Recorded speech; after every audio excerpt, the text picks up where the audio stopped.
வணக்கம். நான் உங்கள் ஜோதிடர் மனோஜ்குமார். இன்னைக்கு பார்க்கக்கூடிய டைட்டில் என்னன்னு கேட்டீங்கன்னா, தை மாதம் ராசி பலன். தை பிறந்தாவே வழி பிறக்கும்னு சொல்லுவாங்க. அந்த மாதிரி இந்த புத்தாண்டுல நம்மளுக்கு தை மாதத்துல தமிழர்களுக்கான ஒரு மிகப்பெரிய ஒரு விசேஷம் அப்படின்னு சொல்றப்ப தைப்பொங்கல். அந்த தைப்பொங்கல் நாட்கள்ல ரொம்ப விசேஷமா, ரொம்ப பத்திரமா, ரொம்ப சந்தோஷமா ஃபேமிலியோட கொண்டாடணும்னு இறைவனை பிரார்த்திக்கிறேன். அதே மாதிரி இந்த மாதம் பார்த்தோம்னா கிட்டத்தட்ட கும்ப ராசியில 319 டிகிரியில சதய நட்சத்திர 4ஆம் பாதத்துல ராகுவோட சாராம்சம் வாங்கி ராகுவோட திசா இருப்பிலேயே இந்த மாசம் பிறக்க இருக்கிறது. அப்ப இந்த மாசத்துல பார்த்தோம்னா எவ்விதமான மாற்றங்கள் வருது. இப்ப இந்த மாசமாச்சு நம்ம டெவலப்மெண்ட்டுக்கு எந்த விதமான ஒரு வலிமைக்கு போகும், அடுத்த கட்ட ஸ்டேஜுக்கு போவோமா, இல்ல அடுத்த கட்ட சூழலுக்கு போகுமா அப்படின்னு எதிர்பார்ப்பு சார்ந்த விஷயம். ஏன்னா என்னைக்குமே நம்ம மனிதருக்கு ஒரு எதிர்பார்ப்பு இருக்கு. அந்த எதிர்பார்ப்பு பார்த்தோம்னா இருக்கிற நிலைமையில இருக்கக்கூடாது, இன்னும் டம்ப் ஆகக்கூடாது, இன்னும் கீழ் நோக்கி போகக்கூடாது அப்படிங்கிற ஈகோ இருக்கு எல்லாத்துக்குமே.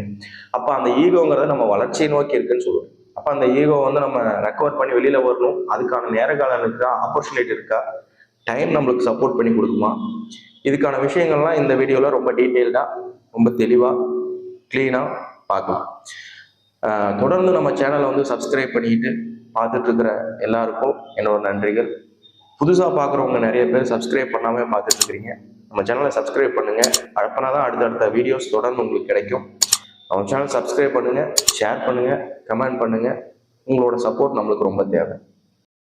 கும்பராசி கிட்டத்தட்ட ஆரம்பிச்ச சனியில இருந்து நம்மளோட வீரியத்துக்கு அப்படியே குறைச்சிட்டாங்க சொல்லணும். ஒரு காரம் எப்படி சாப்பிட்டோமோ, அந்த சாப்பிட்றதுக்கு எந்த அளவுக்கு காரம் வருமோ, அந்த காரத்தை அப்படியே ஒரு கூல்ட்ரிங்க்ஸை போட்டு அடக்கணும். ஒரு எவ்வளோ ஒரு நெருப்பு எரிஞ்சிட்டு இருந்தாலும் டக்குன்னு அமைக்கக்கூடிய ஒரு விஷயங்களை போட்டு அமைக்கிற மாதிரி. இப்ப அந்த அளவுக்கு ஒரு வீரியத்தன்மையான கும்பராசி நண்பர்கள் அவங்க எதிர்பார்த்த விஷயங்கள் எல்லாத்துலயுமே தடங்க, பிரச்சனை, சிரமப்படுத்திக்கிட்டு இருக்கக்கூடிய ஒரு சூழல். இப்ப எப்பதான் என் டைம் மாறாது, தொடர்ந்து இதே விஷயத்தையே சொல்லிட்டு இருக்கிறீங்க, அப்ப அடுத்த கட்ட ஒரு ஸ்டேஜுக்கு போறதுக்கு இல்லை இதுல இந்த சிரமத்துல இருந்து வெளியில வர்றதுக்கு என் ராசியே இப்படிதானே, என் பரம்பரை இப்படிதானே அப்படின்னு சொல்லக்கூடிய விஷயங்கள், இதெல்லாம் அவங்க பூர்வநாசத்தினால காட்டக்கூடிய ஒரு பாவம் தான் சொல்லுவோம். அப்ப இது எதுங்க, அவங்க பார்த்தோம்னா கும்பராசிக்காரங்க எதா இருந்தாலும் வெளிப்படையா பேசக்கூடிய ஆளா இருப்பாங்க. மனசுல இருந்தது அப்படியே வாய் வழியா டக்குன்னு பேசிடுவாங்க, சொல்லிடுவாங்க. மனசுக்குள்ளேயே வச்சுக்கக்கூடிய ஒரு ராசின்னு சொல்றப்ப கும்பராசி கிடையாது. இப்ப அவங்க பார்த்தோம்னா எதை பண்ணணும்னாலும் எதை பேசணும்னாலும் ரொம்ப ஓப்பன் டைப்பா போல்டு டைப்பா எனக்கு இதுதான் அப்படின்னு சொல்லிடுங்க, பரவாயில்ல அப்படின்னு சொல்லக்கூடிய ஆளாகும். எனக்கு பிடிக்கலன்னா பிடிக்கலன்னு பேசுக்கு நேரம் பேசக்கூடிய ஆளாகவும் இருக்கக்கூடிய ஒரு வலிமை உண்டு. அப்ப நம்ம இந்த 7 ஆரம்பிச்சதுல பார்த்தோம்னா குடும்பத்துல சண்டை சச்சரவுகள், பிரச்சனைகள், பிரிவினைகள் ஆகிறது, நம்ம பேசுற வார்த்தைகள் யாருக்கும் பிடிக்காம போகிறது, இல்ல நம்ம வேலை செய்யக்கூடிய இடத்துல நம்மளை வெளியில அனுப்புறதுக்கான வேலைகளை செய்யறது, எதிர்ப்புகள் அதிகமா சம்பாதிச்சுக்கிறது, இந்த மாதிரி ஒரு ராசிகள் பார்த்தோம்னா இந்த கும்பராசி முக்கியத்துவமான ஒரு விஷயங்கள் சொல்லலாம். இந்த கும்பராசி கும்பம் சொல்றது எந்த அளவுக்கு ஒரு கோபுரத்து மேல ஒரு கும்பம் அப்படின்னு சொல்றோமோ அந்த அளவுக்கு இந்த ராசி அதிபதியான விஷயமும் அந்த அளவுக்கு தலைமையில தூக்கி வச்சு கொண்டாடக்கூடிய ஒரு டைம்லாம் இருக்குங்க. அது இல்லாமலாம் கிடையாது. ஏன்னா அவங்க பிடிவாத குணத்துல என்ன வேணாலும் சாதிக்கலாம், என்ன வேணாலும் செய்யலாம், நான் எப்படி வேணாலும் பண்ணுவேன், எப்படி வேணாலும் சாதிப்பேன் அப்படின்னு சொல்லக்கூடிய ராசி இந்த கும்பராசி தான். அப்ப உங்களோட ராசி அதிபதி எந்த விதமான வலிமையில எத்தனை நாள் இருந்தாருன்னு பாக்கணுங்க. ஏற்கனவே 7 நடந்துட்டு இருக்கு. அந்த சனியோட பிரச்சனைகள் நம்மளுக்கு இருக்கு. சனி அப்படின்னு சொல்றப்போ உங்களுக்கு என்னதான் உங்களோட ராசி அதிபதியா இருந்தாலும் அந்த சனி பார்த்தோம்னா பின்னோக்கி போகக்கூடிய ஒரு நேர காலங்கள். ஏற்கனவே நம்மளுக்கு போயிட்டு இருக்கக்கூடிய சனி மறுபடியும் பின்னோக்கி போறாருன்னா மறுபடியும் ஒரு ரீசைக்கிள் பண்றோமா, ஒரு ரொட்டேஷன் ஆகிட்டு இருக்கு, நம்ம போயிட்டு இருக்கிறோம், திடீர்னு ஒரு 2 கிலோமீட்டர் பின்னாடி மறுபடியும் ஓடுனா முடியுமா? அப்ப அதோட நேர காலங்கள்லாம் ரொம்ப மாட்டிக்கிட்டு தத்தளிச்ச டைம் எல்லாம் உண்டு. அப்ப அதுல இருந்து இப்போ விமோச்சனம், வக்கர நிவர்த்தியாய உட்கார்ந்து இருக்கக்கூடிய சனி. அந்த சனி வக்கர நிவர்த்தி ஆகிறதே கொஞ்சம் நம்மள ஒருத்தர் இழுத்து பிடிச்சிட்டு இருந்து நம்ம எந்த அளவுக்கு வேகம் போனாலும் இப்ப திடீர்னு விட்டோம்னா அந்த அளவுக்கு ஒரு குயிக்கா ஓடக்கூடிய ஒரு வாய்ப்பு இந்த சனி பகவான் உற்பத்தி பண்ணி கொடுப்பாங்க. அதுலயுமே அந்த ஓடிட்டு இருக்கக்கூடிய ஒரு அவங்களுக்கு எதனா எக்ஸ்ட்ரா பூஸ்ட் கிடைச்ச மாதிரி, எக்ஸ்ட்ரா அவங்களுக்கு எதனாச்சும் ஒரு டோஸ் கிடைச்ச மாதிரி, ஒரு மருந்து கிடைச்ச மாதிரி, மெடிசன் கிடைச்ச மாதிரி இந்த குரு வக்கர நிவர்த்தியாகி அவரோட பார்வை படுறாரு சனி. இப்போ அந்த பார்வை பெறதுனால பார்த்தோம்னா இத்தனை நாள் எதனாச்சும் ஒரு வாய்ப்பு கிடைக்காதா, ஒரு பலம் கிடைக்காதா, நம்ம நம்பினவங்க கை கொடுக்க மாட்டாங்களா, நம்ம வந்து பார்த்தோம்னா இவங்களுக்காக அதை செஞ்சோமே இதை செஞ்சோமே, நம்மளுக்கு இன்னைக்கு யாரும் பயன்பட மாட்டேங்கிறாங்களே அப்படின்னு நினைச்சக்கூடிய காலகட்டங்கள்லாம் போய் அவங்களால நமக்கு ஒரு உதவி கிடைக்கிறது, அவங்களால ஒரு சப்போர்ட் கிடைக்கிறது, ஒரு அடுத்த கட்ட சூழலுக்கு ஒரு சகோதரர்கள் ரீதியா, ஒரு நட்பு ரீதியா, ஒரு ஃப்ரெண்ட்ஷிப் ரீதியா நம்மளுக்கு ஒரு மாற்றங்கள் கிடைக்கும். ரொம்ப நாளா நான் வேலைக்காக ட்ரை பண்ணிட்டு இருக்கேன், கிடைக்கல. நானா ட்ரை பண்ணேன், என்னென்னமோ பண்ணேன், ஒண்ணுமே கிடைக்கல. இப்ப என்னோட ஃப்ரெண்டு ஒரு இடத்துல இருந்து அப்ரோச் பண்றேன், அப்படி அந்த இடத்துக்கு போலாமா? தாராளமா போகும். உங்களோட குணாதிசயத்துக்கு எந்த இடம் எப்படி எதா இருந்தாலும் சந்திக்கக்கூடிய ஒரு ஸ்டேஜுக்கு வந்திருப்பீங்க. அந்த வந்திருக்கக்கூடிய விஷயத்துல நிச்சயமா அந்த ஒரு யூஸ் வந்து நம்ம பயன்படுத்திக்கணும். அந்த ஒரு வாய்ப்பு, ஆப்பர்ச்சுனிட்டி அப்படின்னு சொல்றது வந்து பார்த்தோம்னா நம்ம பயன்படுத்திக்கிறதுக்கான சூழல் அப்படின்னு சொல்லிட்டு இந்த தை மாசத்துல நிச்சயமா ஒரு ஆப்ஷன் வரும். சரிங்க, இது மட்டும் தான் ஒரு வலிமையா? உங்களுக்கு 2ஆம் பாவகத்துல ராகு உட்கார்ந்து இருக்கிறாருங்க, அது என்னங்க?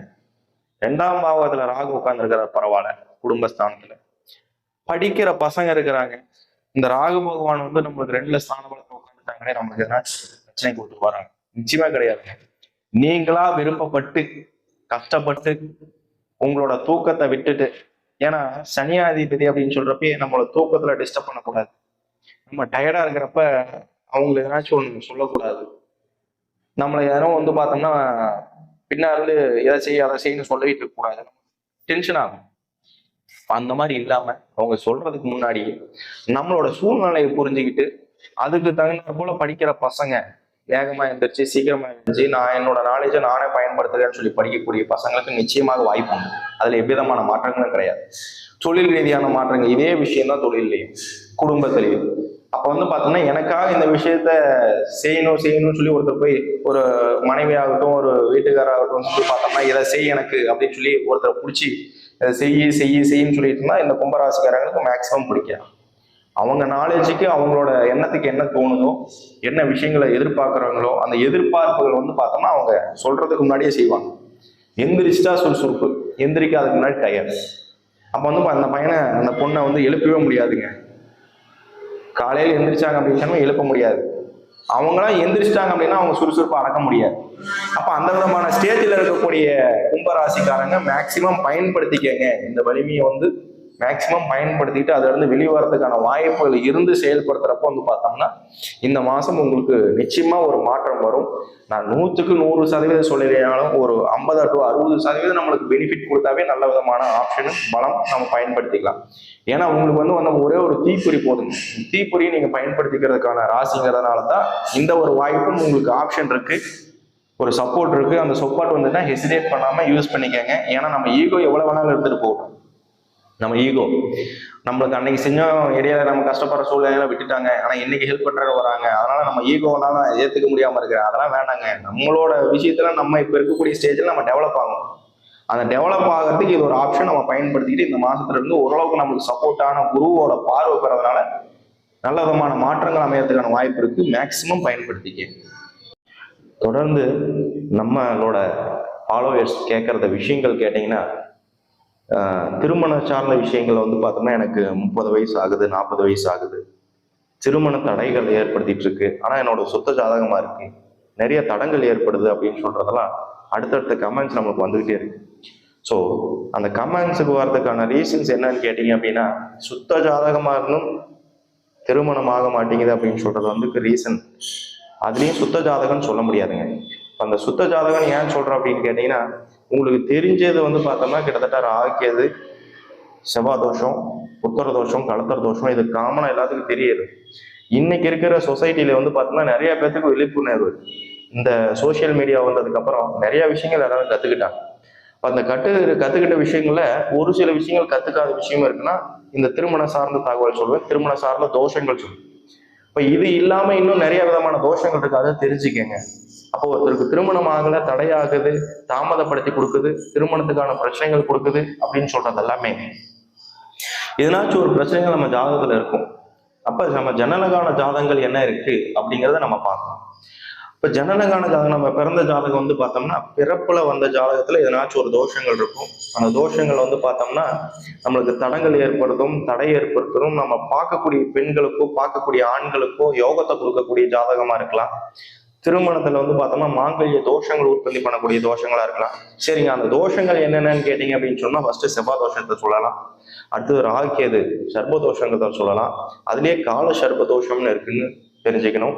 சனி தோஷம் இருக்கு, புத்தர தோஷம் இருக்கு, கலத்தர தோஷம் இருக்கு, விஷகன்னிகா தோஷம் இருக்கு, புணர்ப்பு தோஷம் இருக்கு, கிரகங்களின் நினைவுகளால் ஏற்படும் தோஷங்கள் இருக்கு. இந்த மாதிரி ஒரு 9 வகையான தோஷங்கள் இருக்குங்க. எல்லா தோஷத்தையும் தெரிஞ்சு அதுல என்ன பிரச்சனை இருக்கு, நம்ம ஜாதகத்துக்கு என்ன விதமான மாற்றங்கள் வந்தா நமக்கு சரியா இருக்கும் அப்படிங்கிறத தெரிஞ்சு அதுக்கு தகுந்த மாதிரி ஒரு ஜாதகத்தை நீங்க ரெஃபர் பண்ணீங்கன்னாவே இந்த 30 வயசு 40 வயசு 45 வயசுங்கிற ஒரு பிரச்சனையே நமக்கு வராது. இப்ப சீக்கிரமா திருமணம் பண்றதுக்கு எல்லாரும் மாதிரியுமே நம்ம கேஷுவலா ஒரு பெண்ணு இருக்கு அப்படின்னு சொல்லி ஒரு ஆண் இருக்கிறாங்க அப்படின்னு சொல்லி நம்ம வர வைக்கிறது பாக்குறது இப்படியெல்லாம் நமக்கு செட் ஆகுமான்னு கேட்டீங்கன்னா இதுக்கு ஏகப்பட்ட தடங்களும் பிரச்சனைகளும் நடந்தே தான் தீரும். ஏன்னா அவங்களோட ஜாதகத்தோட வலிமைகள் எப்படி இருக்கு, அதுக்கு இணையான ஜாதகங்கள் சரியா இருக்கா அப்படிங்கிறத தெரிஞ்சு நடந்துக்க. உங்களால மிச்சவங்களுக்கு தான் யோகம் உற்பத்தி பண்ணக்கூடிய ஜாதகமா ஒரு சிலருக்கு இருக்குமே தவிர்த்து எல்லாத்துக்குமே எடுத்தவங்க ஒருத்தவங்க ஒரு ஜாதக பொருத்தங்கள் அமைஞ்சிடாரு.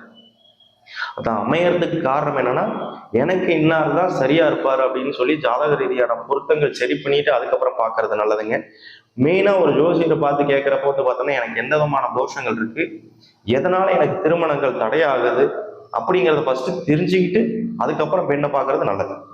அந்த மாதிரி ஒரு பொருத்தம் பண்ணி நல்ல விதமான பொருத்தங்கள் ரீதியா நம்ம செய்து சீர்திருத்தமா அமைஞ்சுக்கிறது நம்மளுக்கு லைஃபுக்கு சூப்பரான அடுத்த கட்ட பொசிஷனுக்கு கொண்டுட்டு போய் விடும். தொடர்ந்து அந்த தோஷங்கள் ரீதியான ஒரு வலிமையை நம்ம தொடர்ந்து எல்லா வெளியிலையும் சொல்லிட்டு தான் இருக்கிறோம். அப்படி இருந்தும் நிறைய பேரோட கேள்வி வந்து பார்த்தோம்னா என்ன காரணம், என்ன ரீசன், எனக்கு இந்த மாசமாச்சு திருமணம் ஆகாதா, அடுத்த மாசம் திருமணம் ஆகாதா, நல்லா நம்ம வீடியோஸ் தொடர்ந்து பார்த்துக்குவாங்க. ஒரு சில மாத காலகட்டங்கள் வந்து பார்த்தோம்னா ஒரு சில ராசிகளுக்கு திருமணம் ஆகும் நம்ம சொல்லுவோம். அந்த ராசியோட புது பலன் மட்டும்தான் தவிர்த்து அதோட ஜனனகால ஜாதகம் பிறந்த ஜாதகத்தோட வலிமையை பொறுத்து தான் அதோட மாற்றங்கள் நம்மளுக்கு வரும். அப்ப வந்து பார்த்தோம்னா மெயினான ரீசன் நம்மளுக்கு அந்த பிறப்பு ஜாதகத்தோட வலிமையை பொறுத்து நம்ம திருமண சார்ந்த விஷயத்துல நல்ல விதமா அமைச்சுக்கிட்டு இந்த வருட காலகட்டங்களாச்சு 2024 நம்மளுக்கு ஒரு நல்ல லைஃப் அமைஞ்சு, நல்ல பிஸ்னஸ் அமைஞ்சு, நல்ல ஒரு ஃபேமிலி அமைஞ்சு, இல்லை புத்திர பாகிய ரீதியாகவும் நல்ல விதமான புத்திர பாகியங்கள் அமைஞ்சு சீர்திருத்தமான லைஃப் அமையறதுக்கு பரிபூர்ண வாழ்த்துக்கள். நான் ஆண்டவனை பிரார்த்திக்கிறேன். தொடர்ந்து நம்ம சேனலை ஃபாலோ பண்ணிட்டு வாங்க. உங்கள் கைண்டான சப்போர்ட் நம்மளுக்கு ரொம்ப தேவை.